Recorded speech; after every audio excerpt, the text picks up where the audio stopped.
আসসালামু আলাইকুম। আমি এখন আপনাদের সাথে ভিডিওতে যে বিষয় নিয়ে আলোচনা করব সেই বিষয়টি হলো গরু হিট আসলে কিভাবে বুঝবেন, বা আপনি গরুরে বীজ দিয়েছেন তারপরও হিট আসছে বা ময়লা ভাঙছে, এটা আপনি বুঝতে পারছেন না, এর কারণ কি?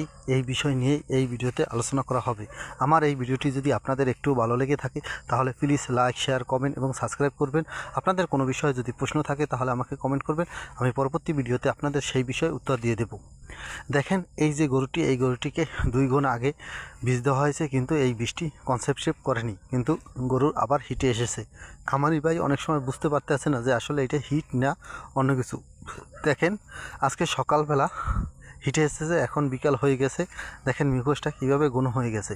এটি বীজ দেওয়ার জন্য পারফেক্ট সময়।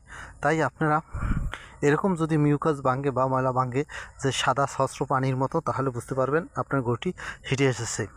কিন্তু যখন আপনার গরুটি গাভীন হয়, গাভীন হলে তার শরীরের বিভিন্ন গঠন পরিবর্তন হয়, শরীরের স্বাস্থ্য লাগে এবং শরীরটা বাড়ি বাড়ি শুরু হয়। তখন যে মিউকাসটা ভাঙে, সেই মিউকাসটা সবসময় একই রকম থাকে, ঘন এবং হালকা গোলাপি কালার বা একটু গোলা আকারে থাকে। সেটা প্রথমবার পাতলা হয়, পরে ঘন হয়, বা আবার পাতলা হয় বা ঘন হয়।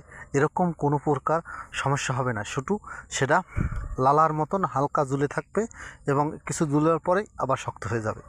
এটা নিগত জলের মতন পড়তে থাকবে না, বা বারবার তাদের যে স্বচ্ছতা এবং তার ঘনত্ব কম বেশি হবে না।